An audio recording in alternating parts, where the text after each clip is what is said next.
What's up, guys? For today's watch, we're going to be talking about a new timepiece from Nixon. This one is called the Ripley. This isn't really a review, more so a first impressions video, just because of how brand new this watch is. I'll probably put out a updated review a couple months from now, just to show you guys how it's held up over the past couple months. But for now, we're going to do a first impressions, and before we get started, let's do a quick wrist check. I am rocking my G-Shock GA710. Really good looking timepiece. I've done a review on this, so check it out if you're interested. But going back to the Nixon, let us do a quick 360 before we get started. Here's the front and the back, and as you can see, it says "Seek and Enjoy the Ripley." And there's the front again. Alright, let's roll right into the talking points, starting off with price. This one has not been reduced in price yet, just because of how new it is. So you're looking at $200. That's how much I spent on Amazon. After taxes, you're looking at $217. So $220, just rounding it to the closest 10. So not budget friendly, but also not ridiculously expensive for standard, typical, brand new watch from Nixon. Next item, tactical, schmactical, dressy, or casual. I don't really know if it's tactical, so I don't really know if it's going to be able to handle the elements. As of now, it's looking pretty good, but for now, let's just say dressy and casual. Maybe not super dressy, but definitely, like, if you're going out, you know, a night out in the town and you're wearing something a little bit more than casual, I think it'll do just fine in that kind of atmosphere. Next item is functions.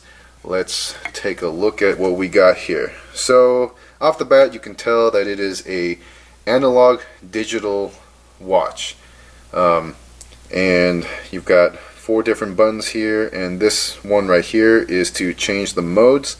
So for the first mode, you've got an altimeter and temperature display, as well as a stopwatch. Now what's interesting is the fact that there's a stopwatch in this screen, because on the next screen you've got more stopwatches. However, this doesn't mean that there's 3 stopwatches. So this bottom stopwatch right here will operate the same on the first screen and this screen, but I guess Nixon just needed to put something in the first screen for the bottom half of the watch face, so they just figured, let's just put stopwatch 1 there. So you've got, or actually this is stopwatch 2, so you've got stopwatch 1 up here, stopwatch 2 down here, and they are operated via these 2 buttons. So the top button operates the top one, and the bottom one operates the bottom one. And if you're familiar with the Regulus, it's the same exact way to stop and reset. So you stop it by hitting it again and hold it to reset the time, and same thing with the bottom. And then the next feature is alarm. And then here you've got what they call city mode. So this is when, I guess, you want to have that classier, sleeker look. So it clears the display, and all you have is an analog screen, or an analog watch, essentially.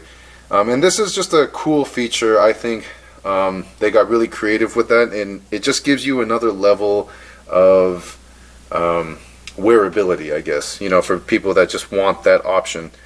And then if you hit it again, you get your date and time, and this is your main time screen. And this right here is the crown for you to adjust your hour and minute hand.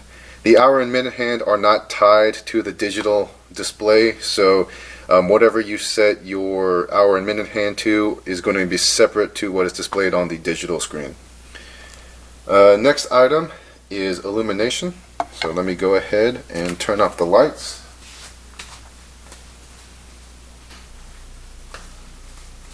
So the thing I really like about the illumination is that the whole back of the watch face lights up. And To me, that's just really cool. And if you put it on city mode, it's the same thing. So it's kind of reminiscent of a Timex, what's it called? Timex, what's that called? Indigo, that's what it's called.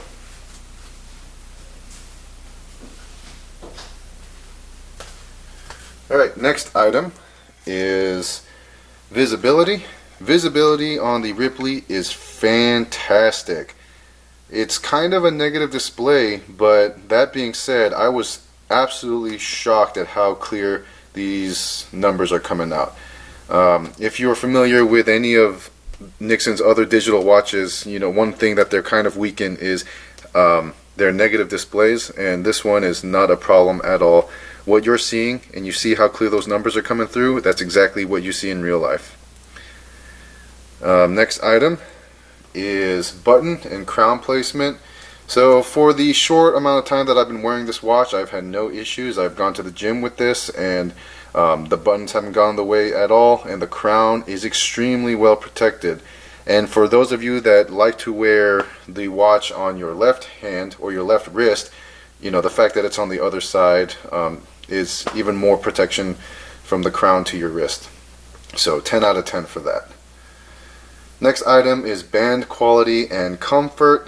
Band quality is the same as the Regulus. It's kind of tacky and super grippy, so there's going to be a high sweat factor.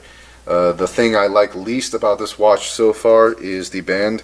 Not saying that it's bad quality, I just don't like how it feels because it's super rubbery, super grippy. I wish that it had kind of a more slippery texture. But other than that, it's, you know, it's a perfectly functioning wristband. And also you've got a little thing that pops out here.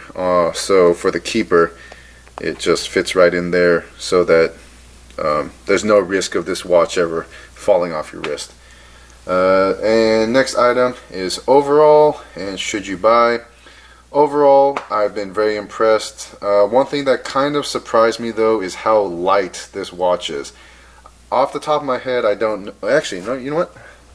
I've got a scale right here. So let's do that and turn on my tactical scale, and let's get the verdict.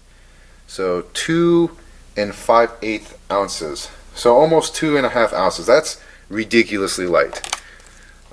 And one, like you'll get what I'm talking about if you ever buy this watch, because just the way that it looks in pictures, you think that it's this big clunky timepiece, but only the top half of the face is metal. The bottom half is this polycarbonate material.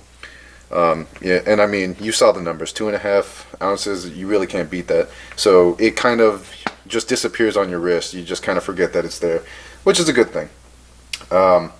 But yeah, so other than that, so far I really enjoy this watch. It's fun and it's kind of just interesting. You know, it's got a cool set of features. One thing that I really like is just having it like this. I think that looks really futuristic and really cool to have the 2 stopwatches there, and then you can just see the time clear as day with those bright yellow watch hand or hour and minute hands. So yeah, should you buy it? So far, I want to say yes, but the price tag is a little concerning for me. I think $200 is a little bit much.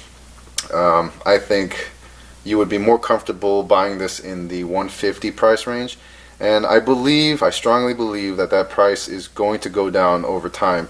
So I would say hold off for now, but I mean, if you are just really wanting this watch, then go ahead and buy it. You won't be disappointed. It's a very good looking piece. There's a black version too, but I recommend getting this gunmetal version because I think it goes good with everything. So that's all I got for now with the Nixon Ripley. I hope you enjoyed this video, and I hope that it helps you with your next watch purchase. Thanks for watching, and tune in for my next review. Alright, bye.